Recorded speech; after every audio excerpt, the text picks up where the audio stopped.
আর্থিক সহায়তা পেলে করোনাকালে বাতিলকৃত টিকিটের মূল্য ফেরত দেওয়া হবে যাত্রীদেরকে, এমন ঘোষণা দিয়েছে এয়ার কানাডা।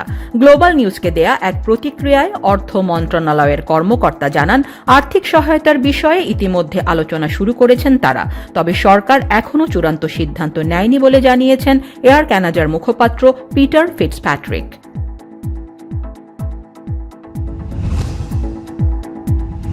করোনা নিয়ে ভুল তথ্য ছড়ানোর দায়ে সতর্ক করা হয়েছে টরন্টোর এক ডাক্তারকে। কুলভিন্ডার নামের ওই ডাক্তার এক টুইট বার্তায় লিখেন, করোনা রোধে লকডাউন ও ভ্যাকসিনের কোনো প্রয়োজন নেই। এর পরপরই তাকে সতর্কতার নোটিশ পাঠানো হয়েছে। কর্তৃপক্ষ জানায়, একজন ডাক্তারের এমন মন্তব্য বিভ্রান্ত করতে পারে সাধারণ মানুষদের।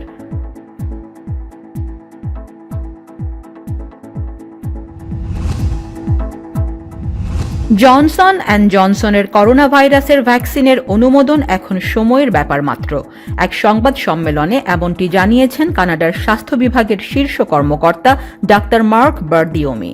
এর আগে প্রধান স্বাস্থ্য উপদেষ্টা ডাক্তার সুপ্রিয়া শর্মাও একই ইঙ্গিত দিয়েছিলেন। জনসন অ্যান্ড জনসনের সাথে ইতিমধ্যে 38 মিলিয়ন ডোজের চুক্তি করেছে ফেডারেল সরকার।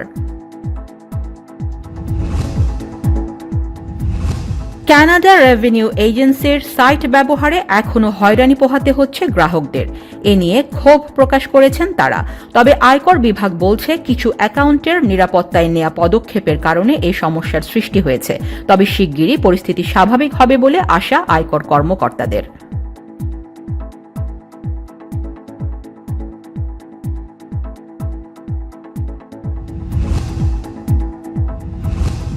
আরও 2 মাস ন্যাশনাল গার্ডের পাহারায় থাকবে যুক্তরাষ্ট্রের ক্যাপিটল হিল।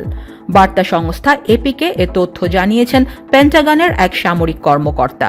এর আগে ক্যাপিটলে নজিরবিহীন হামলায় নিহত হন অন্তত 5 জন। ধারণা করা হয়, ওই হামলাকে উস্কে দিয়েছিলেন যুক্তরাষ্ট্রের সাবেক প্রেসিডেন্ট ডোনাল্ড ট্রাম্প।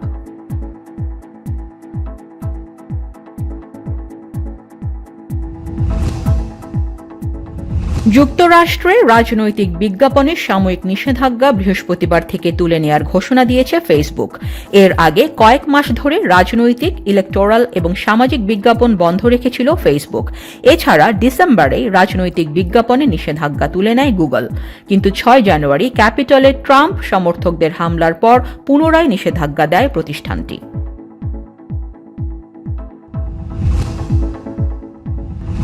নিউজিল্যান্ডের পূর্বাঞ্চলের নর্থ আইল্যান্ডে 7.2 মাত্রার শক্তিশালী ভূমিকম্প আঘাত হেনেছে। এরপরই ওই অঞ্চলে সুনামি সতর্কতা জারি করা হয়। এছাড়া দেশটির সমুদ্রের তীরবর্তী কিছু এলাকার লোকজনকে দ্রুত উঁচু ভূমিতে সরিয়ে নেওয়া হবে। এদিকে ভূমিকম্পে এখনও কোনো ক্ষয়ক্ষতির খবর পাওয়া যায়নি।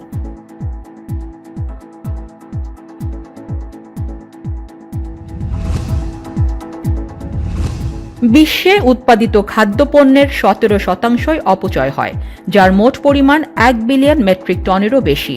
এক প্রতিবেদনে এমন তথ্য জানিয়েছে জাতিসংঘ। এতে বলা হয়, গৃহস্থালী কাজের সময় সবচেয়ে বেশি 61% অপচয় হয়। তবে বিশ্বের সকল দেশের তথ্য সংগ্রহ করা সম্ভব হয়নি বলেও জানিয়েছে জাতিসংঘ।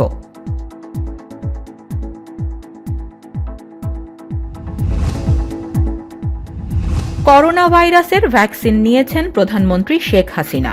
স্থানীয় সময় বৃহস্পতিবার বিকেলে ভ্যাকসিনের প্রথম ডোজ নেন তিনি।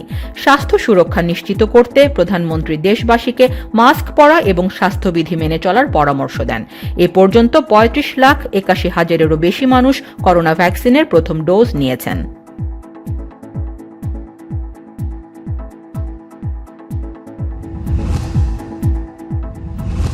ভারতের সাবেক ক্রিকেটারদের নিয়ে শুরু হচ্ছে রোড সেফটি ওয়ার্ল্ড সিরিজ। উদ্বোধনী দিনে ভারতের মুখোমুখি হচ্ছে বাংলাদেশ।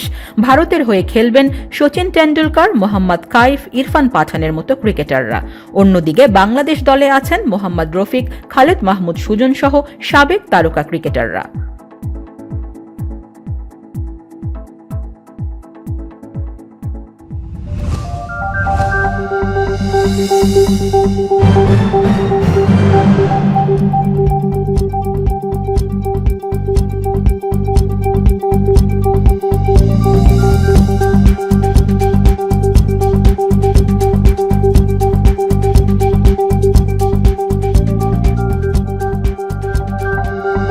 Thank you.